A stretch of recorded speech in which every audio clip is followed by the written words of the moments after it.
یہ ڈاکیومنٹ ظاہر ہے ساری دنیا اس وقت دیکھ رہی ہے اور سب پریشان ہے کہ ہم وی پی این استعمال کریں یا نہ کریں. میں چاہوں گا اگر آپ آسان الفاظ میں ہمیں سمجھا دیں کہ اس ڈاکیومنٹ میں کیا لکھا ہے, یہ سمجھا دیں اگر پلیز.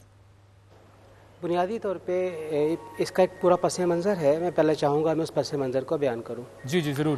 لاہور ہائی کورٹ میں 3-4 سال قبل ایک فیصلہ ہوا جس میں چیئرمین پنجاب قرآن بورڈ کو اور اس کے ساتھ وزارت مذہبی امور کو اور دیگر تھنک ٹینکس کو اس بارے میں متوجہ کیا گیا کہ نیٹ کے اوپر نبی کریم صلی اللہ علیہ وآلہ وسلم کی توہین اور توہین مذہب کے حوالے سے بہت زیادہ ایکٹیویٹی ہے. جی. تو ایک ایسا لاہے عمل مرتب کیا جائے کہ جس کے ذریعے سے اس ایکٹیویٹی کو ختم کیا جائے اور نیٹ کو نبی کریم صلی اللہ علیہ وآلہ وسلم کی ناموس کی توہین اور اس طرح کے دیگر چیزیں اس میں موجود نہیں ہونی چاہیے. بالکل ٹھیک.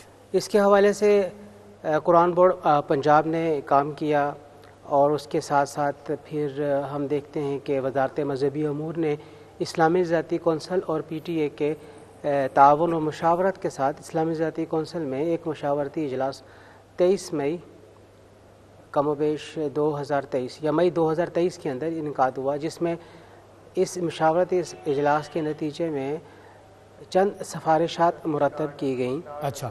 ان سفارشات میں سے ایک سفارش یہ بھی تھی کہ نیٹ کے اوپر وہ تمام پرووائڈر یا وہ تمام ایپس جن کے ذریعے سے نیٹ استعمال کرنے والوں کی لوکیشن متعین نہیں ہو پاتی ہے اور ان کا آئی پی ایڈریس نہیں معلوم ہوتا ہے, جی. اس کو بند کیا جائے یا اس کو بند کرنے کی سفارش کی جاتی ہے. اس کے ساتھ ساتھ یہ سفارش بھی کی گئی کہ جس طرح سی ٹی ڈی ایک ادارہ بنایا گیا, اسی طریقے سے بلاس فیمیس ایکٹیویٹیز کے لیے بھی ایک الگ سے ادارہ ہونا چاہیے جو کہ کمپلیٹلی بلاس فیمیس ایکٹیویٹیز کو دیکھے اور ان کے بارے میں چھان بین کرے اور خاص طور پہ نیٹ کے اوپر جو اویلیبل میٹیریل ہے اس کو ختم کرے. ٹھیک ہے. یہ سفارشات بعد ازاں 6 اور 7 جون 2023 کے اجلاس میں کونسل کے اجلاس میں پیش کی گئیں, جسے کونسل نے منظور کر لیا. اس طرح باقاعدہ طور پہ یہ کونسل کی سفارشات قرار پائیں اور کونسل کی طرف سے اس پہ عمل درآمد کرنے کے لیے پی ٹی اے کو اور حکومت کو مراسلہ جات ارسال کر دیے گئے. اچھا. قرآن کریم میں اللہ تبارک و تعالی ارشاد فرما رہا ہے وَلَا تَعَاوَنُوا عَلَى الْإِثْمِ وَالْعُدْوَانِ, اور تم نے تعاون نہیں کرنا ہے گناہ کے کاموں کے اوپر اور دشمنی کے معاملات کے اوپر, عداوت والے معاملات کے اوپر. سد و ذرائع کے طور پہ وی پی این کے استعمال کو بند کرنے کی سفارش کونسل کی طرف سے ماضی میں پیش کی گئی ہے اور اس موقع کے اوپر صرف اسی ہی سفارش کو دوبارہ سے دہرایا گیا ہے. اچھا, سد ذرائع کے حوالے سے بات ہے, اس پر میں آؤں گا, لیکن ذرا مجھے یہ سمجھائیں. یہ بات بالکل ٹھیک ہے, بلاسفیمی نہیں ہونی چاہیے, اس کو ہر طریقے سے روکا جانا چاہیے اور یہ بالکل صحیح بات ہے. بلاسفیمس سائٹس اور حضور صلی اللہ علیہ وآلہ وسلم کی شان میں کسی بھی قسم کی جو ہے وہ توہین آمیز مواد جو ہے وہ بالکل بین ہونا چاہیے, بالکل صحیح بات ہے. لیکن ایک عام آدمی کے حوالے سے یہ بتا دیں آسان الفاظ میں کہ یہ جو سی آئی ای کا جو ڈاکیومنٹ آیا ہے یہ کیا کاؤنسل آف اسلامک آئیڈیالوجی کا فتویٰ ہے یا ان کی رائے ہے کہ اب وی پی این استعمال کرنا غیر شرعی ہے؟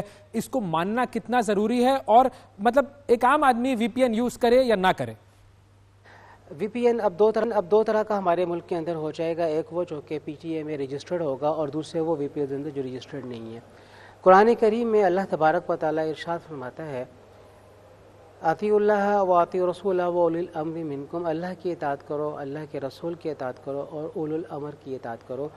اولو الامر کی اطاعت ان تمام معاملات میں جن میں واضح احکامات قرآن کریم میں یا احادیث مبارکہ میں نہیں ہے, لیکن وہ معاشرے کی فلاح اور بہبود کے لیے, خیر اور بھلائی کے لیے استعمال میں لائے جاتے ہیں یا ان کو فارمولیٹ کیا جاتا ہے یا ان کو لیجسلیٹ کیا جاتا ہے یا اس کے بارے میں رولز بنائے جاتے ہیں, تو اس کے اوپر بھی عمل کرنا ملک میں رہنے والوں کے لیے اور خاص طور پہ اسلامی ملک میں رہنے والوں کے لیے میں یہ سمجھتا ہوں کہ قرآن کریم کی آیت مبارکہ کے مطابق مطلب آسان الفاظ میں آپ یہ کہہ رہے ہیں کہ گورنمنٹ کی بات ماننی چاہیے.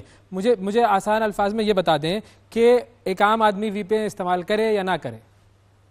اسلام اپنے ماننے والوں کے لیے اخلاقیات کے دائرے کار کا تعین کرتا ہے, جس میں اللہ تعالیٰ بالکل یہ واضح طور پہ فرما رہا ہے کہ فحش اور منکرات سے اپنے معاشرے کو بچانا ہے۔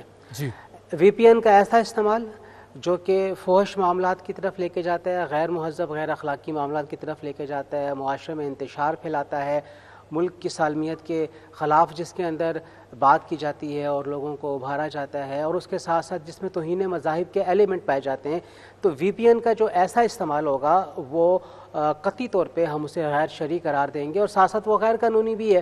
اور اگر وہ غیر قانونی وی پی اینز کے ذریعے کیا جائے گا تو پھر کسی بھی قسم کی ایکٹیویٹی ایسی وی پی اینز کے اوپر نہیں ہونی چاہیے۔ ہاں، جس ایکٹیویٹی کو ہم یہ سمجھتے ہیں کہ وہ الاؤڈ ہے، وہ ایکٹیویٹی ہے کہ آپ کا وی پی این رجسٹرڈ ہو اور اس کے اوپر آپ پازیٹیو کام کر رہے ہیں، ایون اگر آپ پازیٹیو کریٹیسزم کر رہے ہیں، پازیٹیو کریٹیسزم، تو اس پازیٹیو کریٹیسزم کی بھی وی پی این رجسٹر کے اوپر ہم یہ سمجھتے ہیں کہ اجازت ہونی چاہیے۔ یعنی کہ وی پی این استعمال کرنا کلی طور پر مکمل طور پر غیر شرعی نہیں ہے، پازیٹیو کام کے لیے اس کو استعمال کیا جا سکتا ہے۔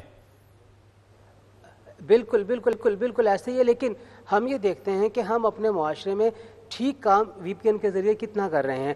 اگر آپ انالیسز اور ڈیٹا کو کیلکولیٹ کر لیں اور سامنے لے کر آ جائیں تو پھر ہمیں یہ معلوم ہوتا ہے کہ وی پی این کا جو پازیٹیو استعمال ہے وہ کم ہے۔ ایون میں یہاں پہ یہ بھی کہنا چاہوں گا کہ جو بھی شخصیات، حکومتی اعلیٰ عہدیدار اور اعلیٰ افسران وی پی این کو استعمال کرتے ہیں نیٹ ورکنگ کے لیے، اپنی رائے کا اظہار کرنے کے لیے، انہیں بھی حکومتی قانون کے اوپر پابندی کرتے ہوئے اپنی وی پی این کو رجسٹر پی ٹی اے میں کروانا چاہیے۔